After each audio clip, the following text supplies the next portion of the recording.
ये स्टार्ट में हमें 1993 के एनसीनो का सीन दिखाया जाता है, जहाँ पर स्काई नाम की एक लड़की ग्रेग नाम के एक आदमी से बचने की कोशिश कर रही थी, जिसने स्काई की टांग की हड्डी को तोड़ दिया था। जब स्काई घसीटते हुए आगे बढ़ती है तो ये सीढ़ियों पर एक आदमी की डेड बॉडी देखती है, जिसका जबड़ा टूटने की वजह से उसकी मौत हो गई थी। ये देखकर स्काई बहुत ज्यादा डर जाती है कि तभी ग्रेग इसे भी पकड़ लेता है और ये स्काई के सर पर एक हथौड़े से हमला करके इसे भी जान से मार देता है। इसके बाद हम प्रेजेंट टाइम में एक बैंड टीम को देखते हैं, जिनके पास इनका मैनेजर जर्मी आता है और इनसे एक नए एल्बम के बारे में पूछता है। दरअसल जर्मी ने बहुत सारे गैंगस्टर से पैसे उधार ले रखे थे और ये एल्बम को बेचकर उनके पैसे वापस करना चाहता था। इस दौरान बैंड का टीम लीडर डेव किसी अलग जगह पर जाने के लिए कहता है, ताकि इसे नए एल्बम की रिकॉर्डिंग के लिए अच्छे आइडियाज आ सके। जर्मी इनकी बात मानकर एक मैरी नाम की लेडी की हेल्प से एक ऐसा घर ढूंढ लेते हैं। जब ये सब लोग मैरी के साथ उस घर में जाते हैं तो हमें पता चलता है कि ये वही घर है जिसमें ग्रेग ने स्काई की जान ली थी और फिर खुद भी रस्सी के साथ लटक कर सुसाइड कर ली थी।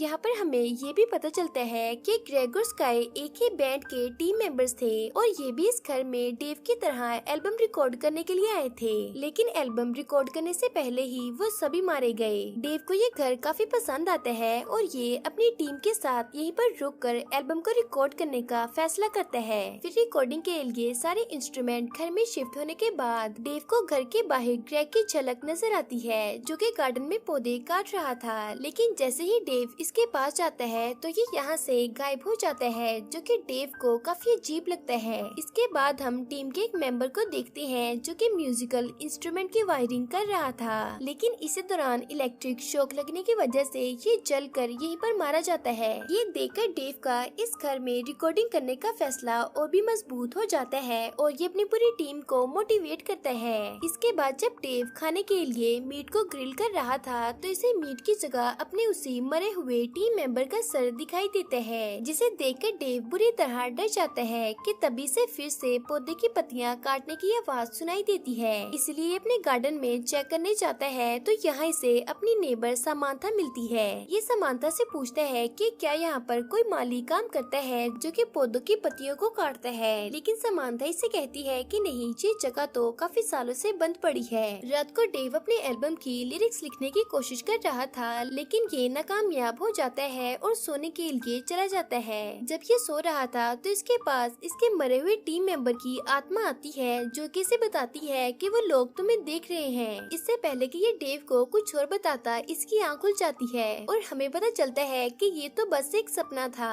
जब ये दोबारा सोने के लिए जाता है तभी से अपने आसपास बहुत सारे गोश्त नजर आते हैं, जो कि इस पर अटैक करके इसकी अंतड़ियों को निकाल कर खाने लगते हैं। इस दौरान हम ग्रेग को भी यहाँ पर देखते हैं। तभी डेव की फिर से आंख खुल जाती है और ये भी इसका एक सपना ही था। इसे काफी भूख लगी थी, इसलिए किचन में खाना खाने जाता है कि तभी से यहाँ भी किसी गोश्त के होने का एहसास होता है। इसलिए ये चेक करने के लिए घर के बेसमेंट में पहुँचता है, जहाँ इसे एक साउंड रिकॉर्डर दिखाई देता है, जिसे प्ले करने पर डेव को इसका म्यूजिक काफी पसंद आता है। मगर अचानक ये साउंड रिकॉर्डर बंद हो जाता है और इसके अंदर से अजीब सी आवाजें आने लगती हैं, जो कि डेव को इस रिकॉर्ड को पूरा करने के लिए कह रही थी। इसके बाद हम देखते हैं कि ग्रेग का गोश्ट डेव को पोजेस कर लेता है। फिर डेव अपने बाकी टीम मेंबर्स के पास जाकर इन्हें भी ये साउंड प्ले करके सुनाता है और इनसे झूठ बोलता है कि ये म्यूजिक मैंने खुद बनाया है। सभी को ये म्यूजिक काफी पसंद आता है कि तभी यह समांथा इन सब के लिए खाना लेकर आती है, लेकिन समांथा को देखकर डेव को काफी गुस्सा आता है और ये इसे घर के अंदर घुसने नहीं देता।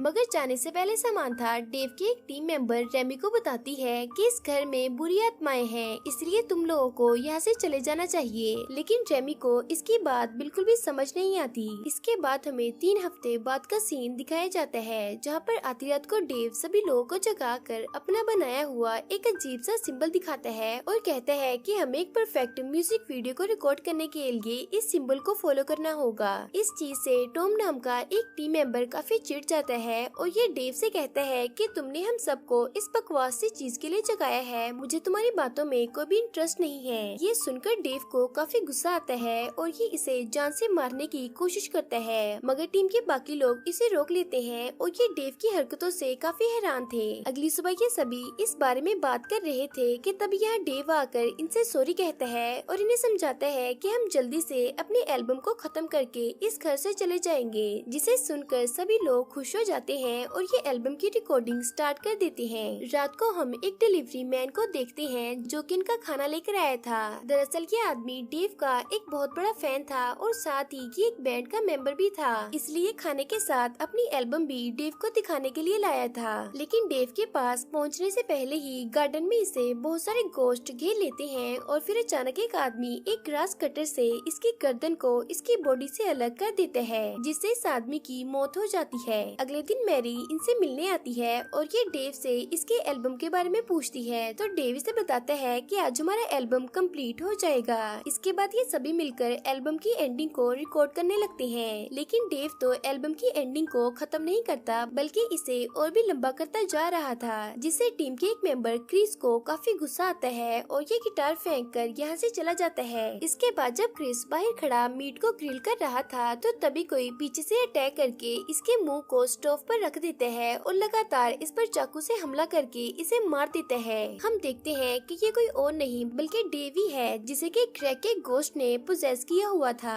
अगले सीन में इन सभी को डिलीवरी मैन की लाश मिलती है जो कि काफी खराब हालत में थी। ये देखकर सभी लोग डर जाते हैं और पुलिस को फोन करने लगते हैं, मगर डेव इन्हें रोक देते हैं और कहता है कि ऐसा करने से हमारा काम रुक जाएगा, पहले हम अपनी एल्बम को खत्म कर ले, उसके बाद हम पुलिस को बुला लेंगे। डेव सभी के फोन्स को अपने पास रख लेते हैं ताकि कोई भी पुलिस को फोन न कर सके। जब ये सब लोग डेव को कच्चा मीट खाते हुए देखते हैं तो इन्हें शक होता है कि जरूर कुछ तो गड़बड़ है। यहाँ टॉमी ने बताता है कि डेव एक दिन घर के बेसमेंट में गया था, जिसके बाद से ही ये ऐसी हरकतें कर रहा है। ये इन सबको समांथा का दिया हुआ वो वार्निंग पेपर भी दिखाता है जो समांथा ने उस दिन खाने के साथ दिया था। ये सभी लोग समांथा के पास जाते हैं तो वो इन्हें बताती है कि इस घर में फेमस बैंड के लीडर ग्रेग ने अपनी पूरी टीम की जान ली थी, क्योंकि ग्रेग को एक बहुत ही खतरनाक बुक के गोश्त ने पोजेस कर लिया था। वो एक ऐसी बुक थी जिसे इंसानी खाल से बनाया गया था। यहाँ पर हमें ये भी पता चलता है कि ग्रेग को ब्लैक मैजिक पर यकीन था, इसलिए इसने फेमस होने के लिए बुक की मदद से रिचुअल किया और बहुत सारी बुरी आत्माओं को बुलाया, लेकिन ये खुद ही इनसे पोजेस हो गया और अपनी पूरी टीम को मार डाला। लेकिन खुद मरने से पहले ग्रेग को ये बात पता चल चुकी थी कि अगर ये बुक में लिखे हुए एल्बम को कंप्लीट कर दे तो इसे गोश्त के लिए एक पोर्टल ओपन होगा और पूरी दुनिया पर ब्लैक मैजिक का राज होगा, इसलिए ग्रेग ने सुसाइड कर ली थी।